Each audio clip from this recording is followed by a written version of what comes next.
Sorry about it, y'all. Hey, here's another story I want to tell y'all about. Listen, y'all, let's talk about this natural gas outage, okay, that at the time of this video, it's been going on for over a week now, okay? This is during a time where, you know, the weather is changing, it's cold. You know, people rely on natural gas to cook with, heat their homes, you know, heat the water, to take hot showers.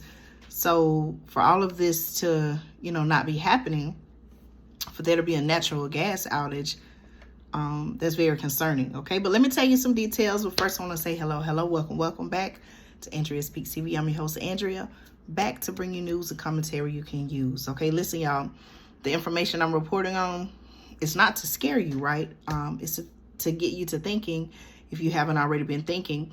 Hey, I want you to ask yourself, knowing this information, right? Do you have the things that you need to have in your home? I've said this before. This is nothing new, okay? It's new if you're, you know, new to the channel, but those of you all who have been following me for a while now, you know I've been talking about preparedness and the need to have backup power, backup energy, backup heating in the event that due to weather, some type of natural disaster, planned or unplanned, you'll be able to sustain you and your family, okay? Sustain and survive. Listen, y'all, there was a gas outage, okay? And many residents, okay?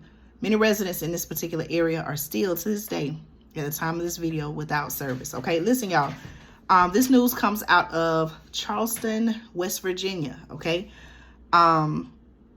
Now, according to my sources, okay, they're saying that new numbers show more than half the customers who lost natural gas service a week ago in Charleston's west side are still, and this is what the article is saying, y'all, they're still literally out in the cold, okay? Mountaineer Gas continued to dig into its sprawling problem Friday in a pipe network, listen to this, y'all, extending more than 40 miles, okay? They're saying that nearly 3 dozen repair crews have worked to restore services, I'm sorry, after water inside its network spread from a broken West Virginia American water main, okay, impacting furnaces, they're saying, hot water heaters and stoves for hundreds of area residents, okay? Now, Friday, according to my sources, Friday marked a week of major interruptions of natural gas service where there were no quick fixes, the article says, for those impacted by the flooded natural gas pipeline. Okay, one resident says she hasn't heard from the gas company for a week. Now, picture that, y'all, okay? The gas, you know, in this particular case, right, there's no natural gas for them to use, cook with, heat with. Maybe this person has tried to get in contact with the company. They're saying they haven't heard from them, okay? Now, this Charleston West Virginia resident said, and I quote, "It's getting old real quick," she admitted. "It's a little nippy, meaning cold, and there it gets down to the low 50s in the house at night." Now, again, y'all, the weather is changing. What are these people to do, okay? A spokesperson from Mountaineer Gas, okay, the senior vice president of administration to be exact, spoke to the news about the ongoing restoration efforts. This person was quoted as saying, hold on, yeah. Excuse me, this person was quoted as saying, and I quote, "We hope to get the majority of the customers on as quickly and safely as we can within the next few days. It's going to be an ongoing day-to-day operation," they're saying, okay? Certainly, this person continued to say, and I quote, "Certainly we hope to get the majority of the customers on as quickly and safely as we can within the next few days. Right now," this is what they're saying, "we have gas available to a lot of the home, but it's the inside that's creating a slowdown on getting them up and running," okay? That's what they're saying. At the time of this article, they were saying late Friday afternoon, the gas company reported a total of 434 restorations with another 83 customers ready for inspection and reconnection, okay? That's cold comfort, it says, for people still out of service. The outage has spurred 2 lawsuits, okay? Listen to this, y'all. The outage has spurred 2 lawsuits and an investigation by state officials, okay? Both Mountaineer Gas and West Virginia American Water are targeted. And what the article is saying is an investigation launched Thursday by the State Public Service Commission into the water leak and the gas outage. Okay, y'all know I gotta ask the question, what's really going on? How did something like this happen? Excuse me, y'all.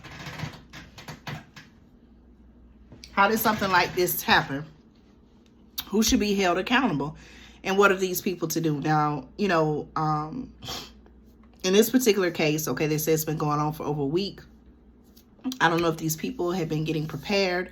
I don't know if they had backup energy. I don't know if they had, I don't know if they have a solar generator. I'm just, you know, giving out some ideas, ways to be prepared.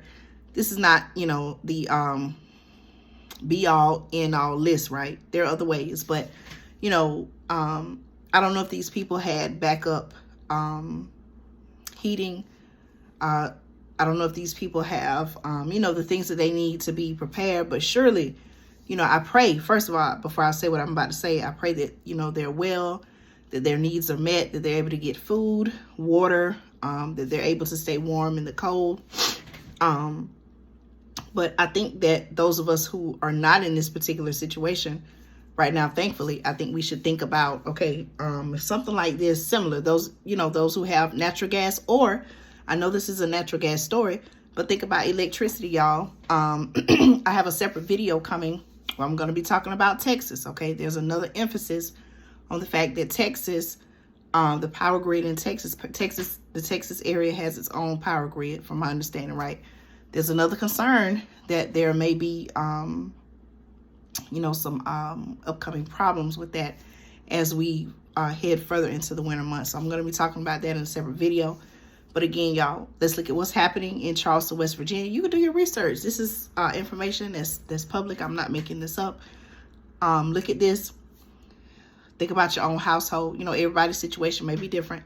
And ask yourself, do you have the things that you need in your own home to sustain, survive, and thrive in the event of a power outage, in the event of a natural gas outage for those who use gas, okay? I'm still asking the question, what's going on? What happened? Who needs to be held accountable? And I'd like to know your thoughts on this, okay? Again, y'all, I'm coming on talking about the natural gas outage that has lasted for over a week now at the time of this video. It says it has been going on for over a week. They seem to have gotten power restored to several households. However, there are many more still waiting to be and to receive their services again, okay? This is a situation that's very serious. Okay, we know that sometimes, and I don't want to be negative about this, but you know, people can lose their life in cold weather. So that's why I'm trying to tell you and get you to thinking about, okay, hey, do you have the things you need in your own home to stay warm, especially now that, you know, the weather is changing. We're going into the winter months, fall, winter months, right? These are some real things to think about. Are you ready? Are you prepared? Okay, let me know your thoughts about this information in the video, in the comments of the video. And as always, thank you so much for your support. Stay tuned for more news and commentary you can use right here on Andrea Speaks TV.